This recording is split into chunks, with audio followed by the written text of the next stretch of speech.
የቦሌና የሜክሲኮ እይታ ያላቸው ሆቴል ስታንዳርድ አፓርትመንቶችን ትልቅ በጀት ሳይመድቡ የዱባይ ስታንዳርድ ያላቸውን ቤቶች የቤት ባለቤት ልናደርገውት ነው። እንዴት ካሉ እያስገነባናቸው ባሉት አስፓልት ዳር ፕሮጀክቶች ለኢንቨስትመንት ምቹ የሆኑትን ከባለ አንድ እስከ ባለ 4 መኝታ ቤቶችን እንዲሁም ፔንታውስ ቤቶችን ምቹ በሆነ ከወለድ ነጻ ያከፋፈል ስርዓት በአነስተኛ ቅድመ ክፍያና ከዝቅተኛ እስከ ከፍተኛ ፍሎር አማራጭ ይዘንልዎት መጥተናል። ከአስፓልት ቅርብ መሆኑ ለኢንቨስትመንት ተመራጭ አድርገዋል። ለበለጠ መረጃ በስልክ ቁጥር በ0992 53 5531 ወይም በ0997 45 51 23 ይደውሉልን። ዲኤምሲ ሪል ስቴት።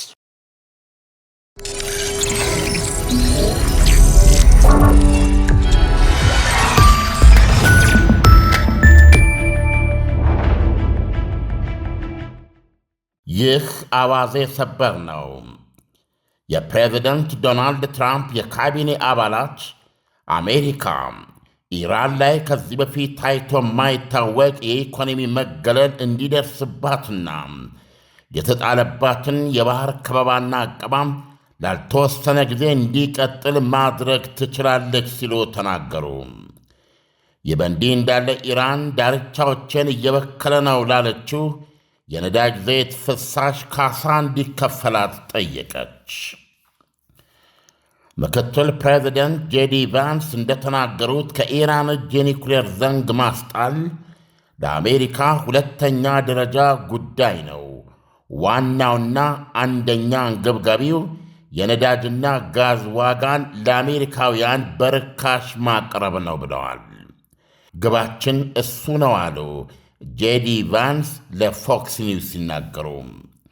ሁለተኛው ግባችን ደግሞ ኢራን የኒውክሌር ቦምብ እንደማትይዝ ማረጋገጥ ነው ብለዋል። ሲቀጥሉም ሁለቱንም ግቦች እያሳካን ስለመሆናችን በራስ መተማመን ይሰማናል። ነገር ግን አስቀድሞ የሚተነበይ ነገር አይደለም። ምክንያቱም ኢራኖች ራሳቸው ሲፈጥራቸው የማይተነበዩ ፍጡራን ናቸው። አንዳንድ ጊዜም እሺ ያሉትንና የተስማሙበትን ነገር በይፋ ያፈርሱታል፣ አያከብሩትም ብለዋል። በዚህ አያያዝ ይህ ከኢራን ጋር የተጀመረ ጣጣ መቋጫው ምንድን ነው? ዘኢንድ ጌም ተብለው ለቀረበላቸው ጥያቄ በልበ ሙሉነት ማለት የምችለው የመጨረሻው ፍጻሜ በኢራን የኒውክሌር አለመታጠቅና ሆርሙዝ ሰርጥ ደግሞ ለአሜሪካ ሕዝብ ነዳጅና ጋዝ ዋጋን በተረጋጋ ሁኔታ ወደሚያገኙበት ወይም ማቅረብ ወደሚያስችል ሁኔታ ይመለሳል ብለዋል። ምክትል ፕሬዚደንቱ ሲቀጥሉ አንዳንድ ጊዜ በዚህ ውጥንቅጥ ውስጥ በነዳጅና ጋዝ ጉዳይ ላይ እናተኩራለን። ምክንያቱም አሜሪካውያን የነዳጅና ጋዝ ዋጋ እንዲንርባቸው አንፈልግም። አንዳንድ ጊዜ የውጥንቅጡ ወታደራዊ ጉዳይ ላይ እናተኩራለን። እንዲሁ አንዳንድ ጊዜ የኒውክሌር ፕሮግራሙ ላይ እናተኩራለን ብለዋል። ሌላው የፕሬዚደንት ዶናልድ ትራምፕ የካቢኔ አባል የገንዘብ ሚኒስትር ቢሴንት ኒውስ ማክስ ለተሰኘ ዜና ምንጭ በበኩላቸው ሲናገሩ ዋሽንግተን ቴህራንን በሳቸው አገላለጽ ከዚህ በፊት ታይቶ ተሰምቶ በማያውቅ የኢኮኖሚ እርምጃዎች ትቀጣለች ብለዋል። የሆርሙዝ ሰርጥንም ላልተወሰነ ጊዜ እኛ እስከፈለግን ጊዜ ጠርቅመን ማክረም እንችላለን ሲሉ ዝተዋል። ኢራን በተጣለባት ከበባና ዕቀባ ምክንያት በየቀኑ $500 ሚሊዮን እንደምታጣ አሜሪካ ትናገራለች። በሚቀጥለው ሳምንት የሚመጣውን ተመልከቱ አሉ ገንዘብ ሚኒስትሩ ቢሴንት በመግለጫቸው። ምክንያቱም በአንድ ሀገር ላይ ከዚህ በፊት በታሪክ ሆኖ የማያውቅ የኢኮኖሚ ማግለያ እርምጃዎችን ኢራን ላይ እንጭንባታለን ብለዋል። ዓለም አይቶት የማያውቅ ምጣኔ ሀብታዊ መገለልና አንዲትም ነገር ወደ ኢራን እንዲገባም ሆነ እንዲወጣ የማይፈቅድ የባህር ሸምቀቆ ቅንጅት ብለዋል ገንዘብ ሚኒስትሩ። ሌላው የትራምፕ ካቢኔ አባል መከላከያ ሚኒስትር ፔት ሄግሴት ደግሞ ፓናማ ውስጥ ለጋዜጠኞች በሰጡት መግለጫ መርከቦችን አሁን በምናደርገው ሁኔታ ተራ በተራ ማፈራረቅ ስለምንችል የአሜሪካ ባህር ኃይል ኢራን ላይ የጣለውን ከበባና ዕቀባ እስከ ወዲያኛው ማስቀጠል ይቻላል ብለዋል። በአውሮፕላን ተሸካሚዋ አብርሃም ሊንከን ተፈጥሯል ስለተባለው ደካማ ሁኔታ የሚነገረው በሙሉ በሙሉ የተዛባ ነው ብለዋል። እያንዳንዱ መርከብ፣ የመርከቡ ሠራተኛ፣ እያንዳንዱ ካፕቴን በማናቸውም ሰዓት ከእኛ የሚጠብቀውን ሁሉንም ነገር ማቅረብ ወይም እያቀረብን መሆናችንን እናረጋግጣለን ብለዋል። አንዳንድ ተልእኮዎች ከሌሎች የረዘሙ ናቸው። ከማንም በላይ ለነዛ መርከበኞች ክብርና ምስጋና አለኝ ብለዋል። ለእረፍት መሬት ሳይረግጡ በዚህ ከባድ ሁኔታ ውስጥ እያደረጉ የሚገኙት ለማመን የሚያስቸግር ነው ሲሉም አድንቀዋል። አብርሃም ሊንከን ከኢራን ጋር ያለው ውጥረት መጦዝን ተከትሎ ባለፈው ጥር ወር ወደ መካከለኛው ምስራቅ መታዘዟ ይታወቃል። ከ6 ወር በላይ ተልእኮ ላይ ናች። በአሜሪካ ጦር ላይ የሚዘግብ ሚሊተሪ ታይምስ የተሰኘ ነፃ ሚዲያ ከትናንት በስቲያ ሮብ በዘገቡ መሠረት የዩኤስኤስ አብርሃም ሊንከን የጦር መርከብ ላይ የሚሰሩ ባልደረቦች ቤተሰቦች መርከበኞቹ በጫና የተነሳ ከመካከላቸው ራሳቸውን ወደ ባህር ለመጣል የሞከሩ አሉ ማለታቸው ተዘግበዋል።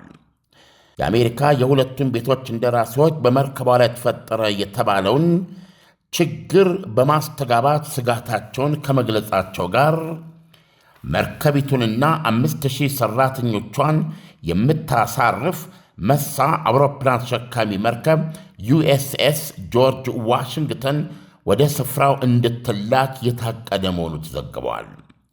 ይሁንና የአሜሪካ ባለሥልጣኖች አብርሃም ሊንከን ላይ ተፈጠረ የተባለው ነገር በጦርነት ጊዜ የሚያጋጥም አዲስ አለመሆኑን አስገንዝበው መርከቢቱ በጆርጅ ዋሽንግተን የምትተካው አስቀድሞ በታቀደው የዝውውር ፕሮግራም መሆኑን አስገንዝበዋል። ይህ በእንዲህ እንዳለ ኢራን በሆርሙዝ ሰርጥ ላይ ነዳጅ ባፈሰሰ ነዳጅ ጫኝ መርከብ የተነሳ በሰርጡ ላይ በተፈጠረው የአካባቢ ብክለት ካሳ እንዲከፈላት ጠየቀች። የመታችው ግን ራሷ ናት ይላሉ ዘገባዎች። ኢራን ከዚህ በፊት ሆርሙዝ እንዲከፈት ካቀረበቻቸው ቅድመ ሁኔታዎች አንዱ የጦርነት ካሳ መሆኑ አይዘነጋም። ይሄኛው ሌላ ወይም ተጨማሪ የካሳ ጥያቄ ነው። የኢራን ውጭ ጉዳይ ሚኒስቴር ቃል አቀባይ ኢስማኤል ባጋኤ በኢራን እንደተመታች ከታመነው የተሸነቆረች ነዳጅ መርከብ የፈሰሰው ነዳጅ ደቡባዊ የኬሸም ደሴት መድረሱንና የሰርጡን የአካባቢ ደህንነት ደረጃ እያዘቀጠው መጥቷል ብለዋል። ፍሳሹ የኦማን ሰላጤና ባህርን በክሎታል ብለዋል።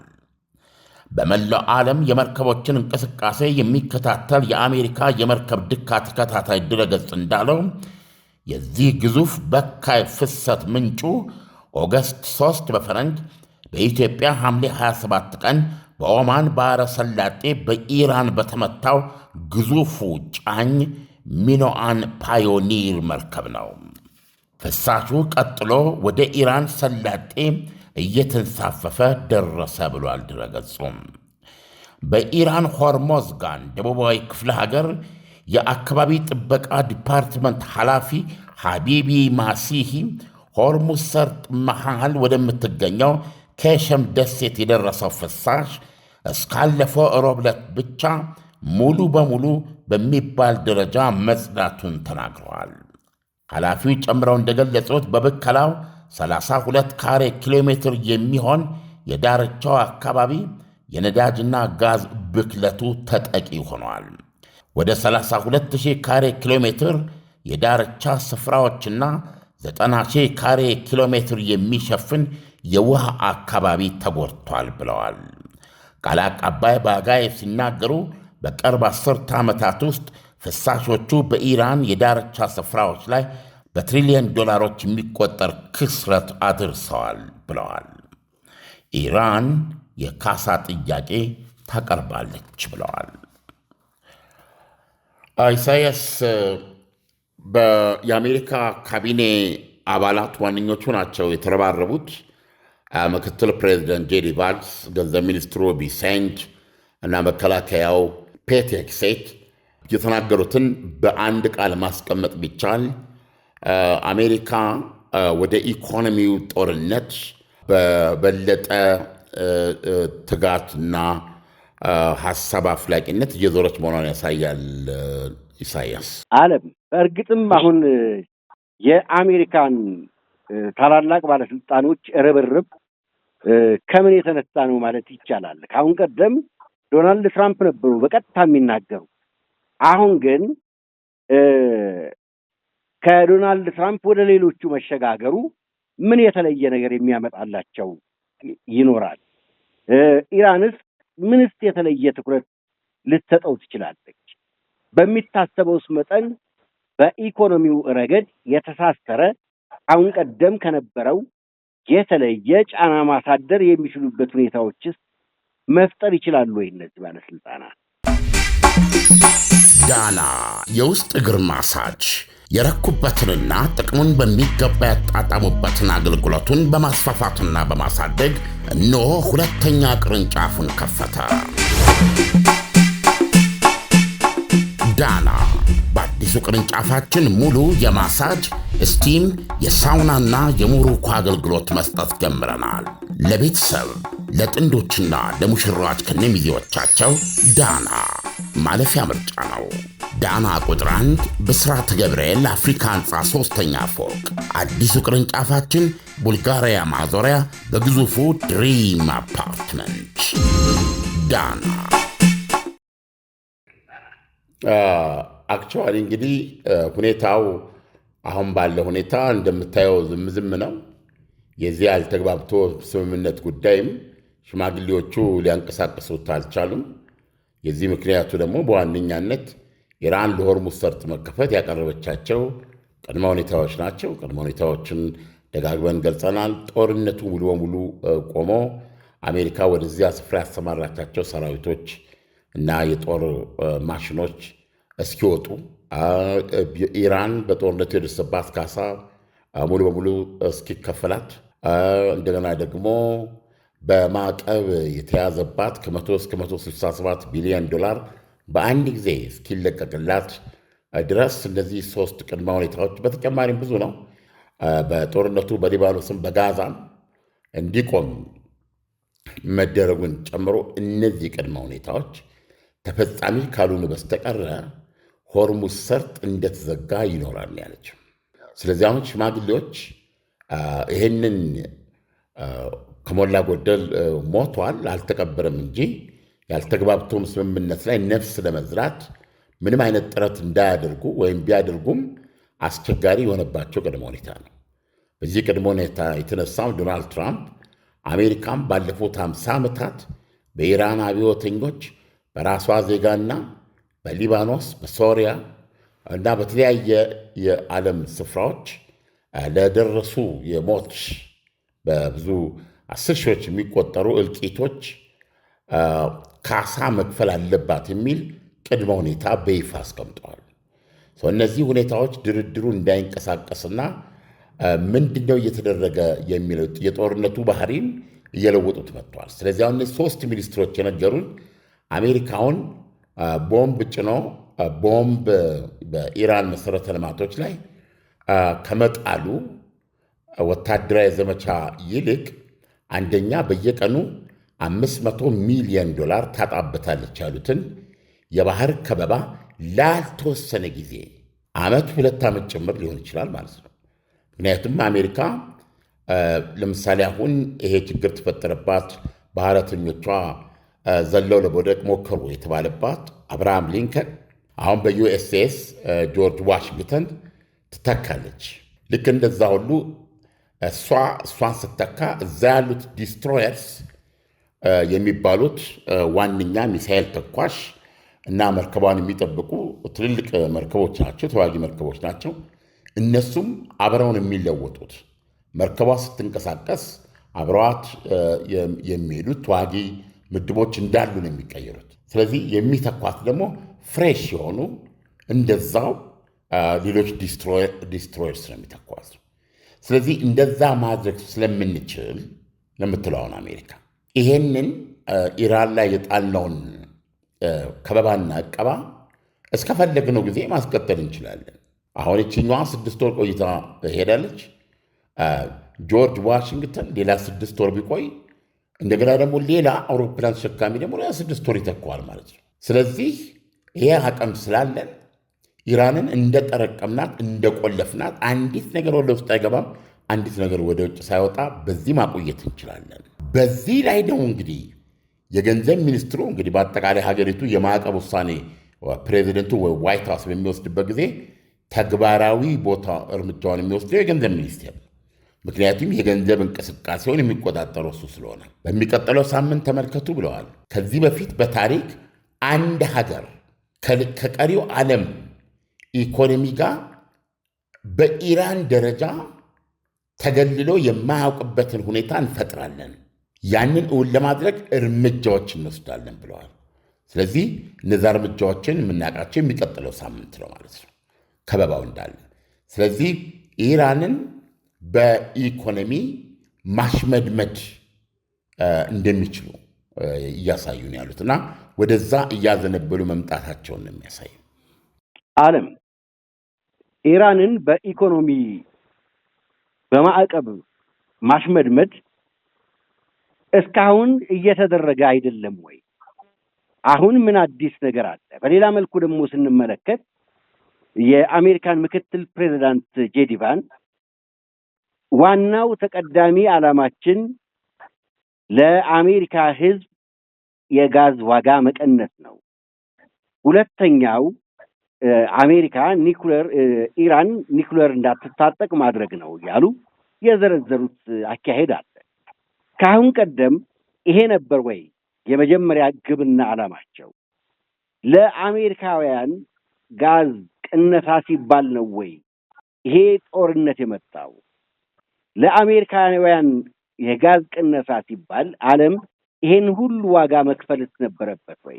ይህም ቅደም ተከተሉን አንደኛውና ዋናው ለእኛ በአሜሪካውያን የነዳጅና የጋዝ አቅርቦታቸው ዋጋ የተረጋጋ የማይዋዥቅ ወይም ደግሞ የኑሮ ጫና የማያባብስባቸው መሆኑን እናረጋግጣለን ነው ዋናው ትኩረታችን ይሄ ነው። እና ሁለተኛው ደግሞ ኒውክሊየር ነው ያሉት ዶናልድ ትራምፕ ወደ ጦርነቱ የገቡበት ምክንያት ዋነኛው ኢራንን ኒውክሊየርን ማስጣል ነው። ይህንን የጄዲ ቫንስን ንግግር በሁለት መልኩ ማየት እንችላለን። አንዱ ፖለቲካ ነው።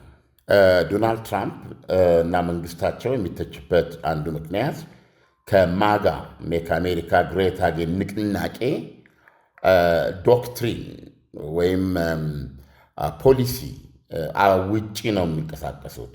እንደ ቀደሙት የአሜሪካ ግሎባሊስት የሚባሉ ግራ ኃይሎች የዓለም ፖሊስነትን እየደገሙ ነው የሚገኙት። ምን አገባን ኢራን ውስጥ የምንዋጋበት ምክንያት በማለት የሚጠይቅ ነው ማጋ ማለት።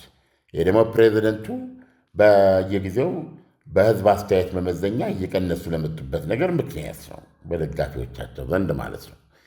ስለዚህ ጄዲ ቫንስ አሁን ሲናገሩ የኒውክሌሩን ጉዳይ ሁለተኛ አድርገው የነዳጅና የጋዙን ግን አንደኛ መሆኑን ሲያመለክቱ፣ አንደኛ በአሁኑ ሰዓት የተጧጧፈ ትችት በአሜሪካ ላይ የሚቀርበው የምትዋጋው የእስራኤልን ውጊያ ነው አሜሪካ የሚል ከእሷ ጥቅም በላይ ለእስራኤል ነው እየተዋጋች ያለችው በማለት የሚያነሱ በዚህ ደረጃ የሚደመድሙ ወገኖች አሉ።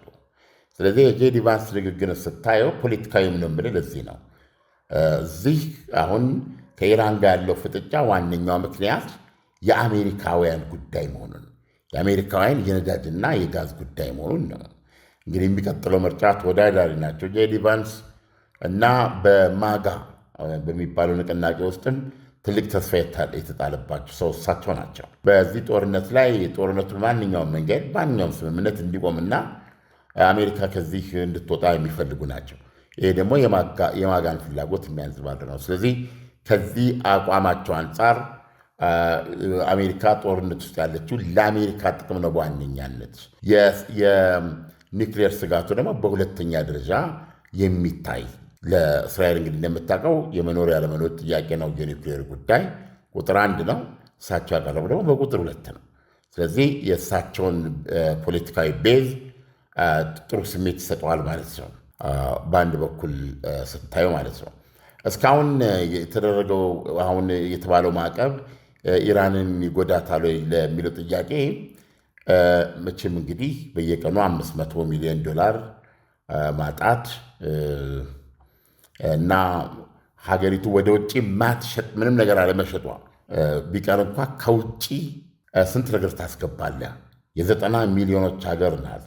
በአንጻራዊነት የተደላደለ ነዋሪዎች የነበሩ ናቸው። ኢኮኖሚያቸው ሰፊ ነው እና ብዙ ግብአት ይፈልጋል። የዕለት ፍጆታ ልማት ነገር አለ።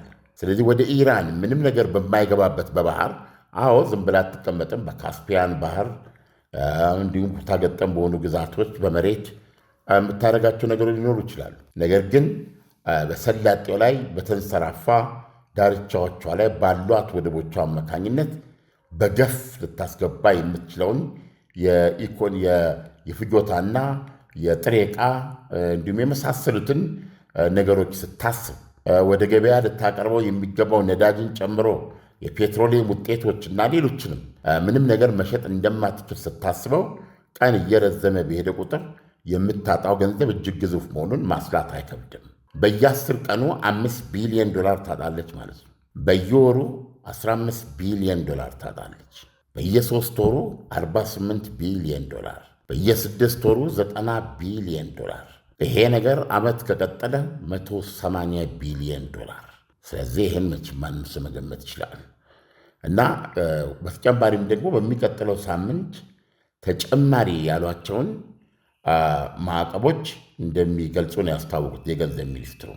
ስለዚህ ይሄ በዚህ መንገድ ከሄዱ ኢራንን እጇን እንድትሰጥ ያደርጋታል፣ ያንበረክካታል፣ ይፈታታል ብሎ መናገር ለእኔም ሆነ ለማንም የማይቻል ቢሆንም በጣም በከባድ ሁኔታ ይጎዳታል ማለት ግን የሚጠበቅ ነው። አለም ኢራን የተለያዩ ቅድመ ሁኔታዎች አስቀምጣለች። ከቅድመ ሁኔታዎቹ መካከል ለምሳሌ ያክል እንኳን ብናነሳ አሜሪካ በሆርሙዝ ሰርጥ አካባቢ ወይም በመካከለኛው ምስራቅ አካባቢ ያለ ሰራዊቷን እንድታስወጣ ይጠይቃል እና ሌሎችም አሉ። እነዚህ ለኢራን ጊዜ መግዣ ታስበው የተቀመጡ ናቸው ወይስ እንደው አሜሪካ በእርግጥስ እንደዚህ አይነት ሁኔታዎችን ታከብራለች ተብሎ ይገመታል? ሌላኛው አይጠበቅም። ግልጽ ነው እኮ ጦርነቱን በዚህ ላይ እንዴት ብሎ ይቆማል? ምን ስለተገኘ ይቆማል? ስለዚህ ይህንን ያውቁታል። በማዕቀብ የተያዘባት ከ100 እስከ 160 ቢሊዮን እንዴት ሊለቀቅ ይችላል? በዚህ ሁኔታ ሁለቱም ጉሮሮ ለጉሮሮ ተናንቀው ማነው አሸናፊ በሚባባሉበት ሁኔታ ላይ ያሉ ያንን ሌላ ልዩ አቅም የሚሰጣትንና የጦር መሳሪያ ኢንዱስትሪዋን እንድታቀጣጥል የኒክሌር አፋፍ የደረሰ ኒክሌሯን ወደ ፍጻሜ እንድታደርስ ገንዘብ አቅም ነው ኢሳያስ። ይህንን የሚሰጣትን ገንዘብ እንዴት አሜሪካኖች ሊለቁላት ይችላሉ? ከማንኛውም ስምምነት በፊት ይሄን ኢራኖች ሲያቀርቡ አሜሪካ እሺ ብላ ትመልሳለች ማለት እንዳሉን ያውቁታል። ለመደራደሪያነት ያቀረቡትና እዛ ላይ ያስቀምጠን ከዛ በመለስ ኮምፕሮማይዝ እናደርጋለን በሚልም ሊሆን ይችላል። ነገር ግን አንድ የእነሱን ስትራቴጂ ያመለክታል። ኢራኖች ደግሞ የባህር ከበባቸውንም ታሳቢ ያደረግ ለምሳሌ አሜሪካኖች እስከፈለግነው ጊዜ ማራዘም እንችላለን ብለዋል። ይሄ ሊሆን እንደሚችል እየተቀበለ አንድ ስትራቴጂ ያላቸው ኢራኖች ይህንን ጦርነት የእርሶ ስልጣን ዘመን እስኪያከትም ድረስ ማራዘም እንችላለን ብለዋል። ስለዚህ በዚህ ንግግራቸው ውስጥ የምትረዳው አሜሪካ ልትወስድ የምትችላቸው ወታደራዊም ሆነ ኢኮኖሚያዊ እርምጃዎች አሜሪካ እንደምታስበው ሊፈታትና ሊበግራት እንደማይችል የማታ ግን ሌላ ያልነቷን የምታጣና በመጨረሻ ተሸንፋ የሆርሙዝ ሰርጥ ሉዓላዊነትና የኒውክሌር መሳሪያ አምቢሽኗም ባልተነካበት ሁኔታ በድል ልትወጣ እንደምትችል ኢራን አምናለች። ጊዜ ከኔ ጋር ነው የምትለው። እኔ እየገፋ በሄደ ቁጥር ከጀርባቸው አሁን የህዳሩ ምርጫ አለ። የዳሩ ምርጫ ውጤት ደግሞ የራሱ አስተዋጽኦ አለው። ዶናልድ ትራምፕ በስልጣን ዘመናቸው በሆርሙዝ ሰርጥ ታጋች አድርጌ ኦልሞስት አንኮታኩታታለሁ የሚል ነው አሜሪካ። የመጨረሻው ድርድር በዚህ ሁኔታ ቶታሊ ከጎረቤት ሀገሮችም የጦር ሰፈሮቿን ዘግታ እንድትወጣ እናደርጋታለን የሚል የረጅም ጦርነት ዝግጅት እንዳላቸው ነው የገለጹት። ስለዚህ ሲፈጸም በተግባር እያየን ከሁኔታዎች በመነሳት አስተያየት መስጠት እንችላለን እንጂ በእውነት እንዲህ ነው ለማለት አይቻልም። ነገር ግን ኢራኖች ብዙ አይነት ማዕቀቦችን በመቋቋም ጫንቃቸውን ያደነድኑ መሆናቸውን ግን መካድ አይቻልም። ኢሳያስ በዚሁ ደህና ደር። ዓለም ለትንታኔው ከወዲሁ አመሰግናለሁ። መልካም አዳር ይሁንልን። መልካም አዳር። የቦሌና የሜክሲኮ እይታ ያላቸው ሆቴል ስታንዳርድ አፓርትመንቶችን ትልቅ በጀት ሳይመድቡ የዱባይ ስታንዳርድ ያላቸውን ቤቶች የቤት ባለቤት ልናደርገውት ነው። እንዴት ካሉ እያስገነባናቸው ባሉት አስፓልት ዳር ፕሮጀክቶች ለኢንቨስትመንት ምቹ የሆኑትን ከባለ 1 እስከ ባለ 4 መኝታ ቤቶችን እንዲሁም ፔንታውስ ቤቶችን ምቹ በሆነ ከወለድ ነጻ ያከፋፈል ስርዓት በአነስተኛ ቅድመ ክፍያና ከዝቅተኛ እስከ ከፍተኛ ፍሎር አማራጭ ይዘንልዎት መጥተናል። ከአስፓልት ቅርብ መሆኑ ለኢንቨስትመንት ተመራጭ አድርገዋል። ለበለጠ መረጃ በስልክ ቁጥር በ0992 53 55 31 ወይም በ0997 45 51 23 ይደውሉልን። ዲኤምሲ ሪል ስቴት